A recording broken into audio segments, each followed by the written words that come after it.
Chapter 16. Oliver slammed into the monster's thick nostril hair, yuck.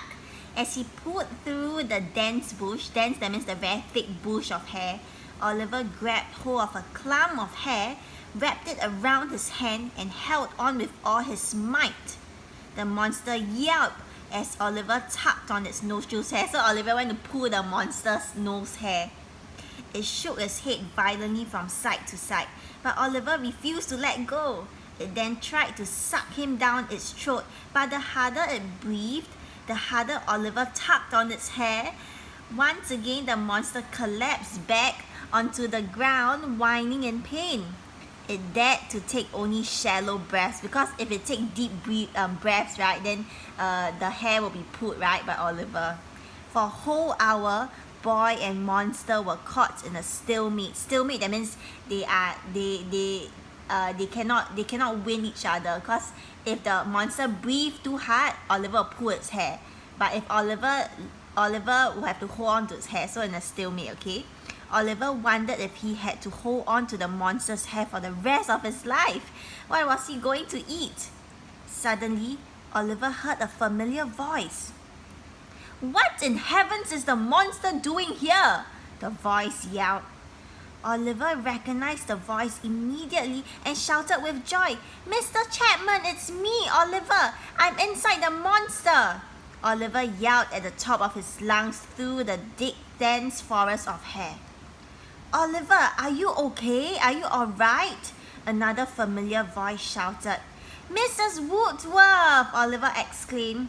"Yes, Oliver, it's me," Mrs. Woodsworth replied.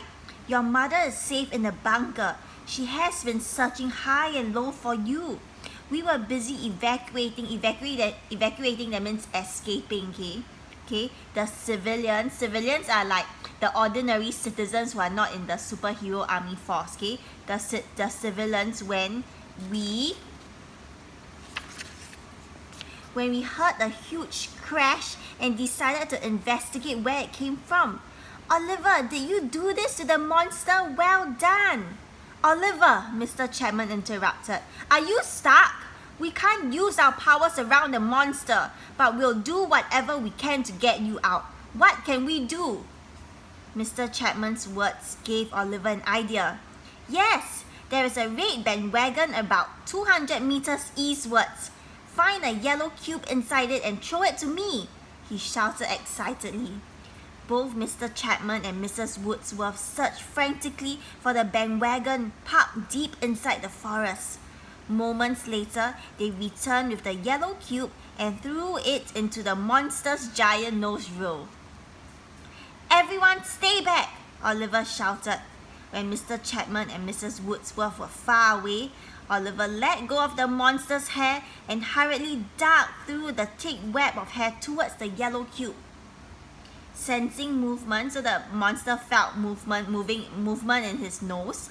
The monster bellowed, that means he gave a very deep roar victoriously. Why? Because Oliver let go of his hair already, right?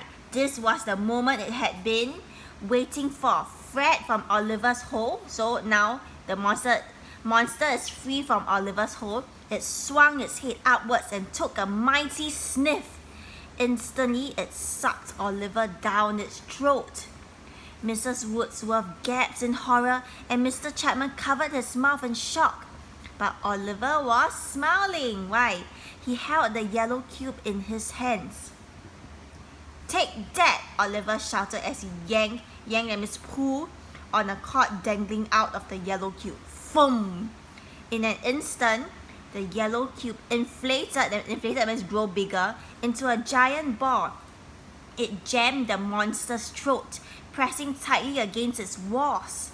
The monster gasped. Like a fish out of water, it flipped up and down, desperately searching for air. Oliver took the chance to escape.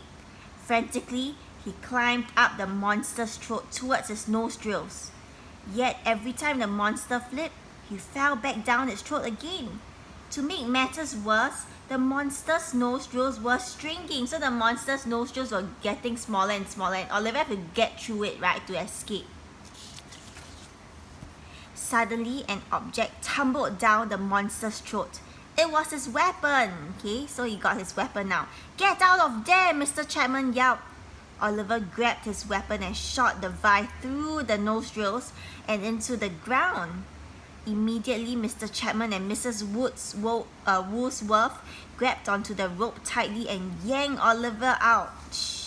He flew out of the monster's throat and through its nostrils and landed right on his teachers. Oliver, are you alright? Mrs. Woolsworth asked. Yes, Oliver replied shakily. Look at the monster, Mr. Chapman shouted. Immediately, Oliver turned to look at the monster. It was twitching violently. Twitching, that means like shaking violently, like a dying cockroach.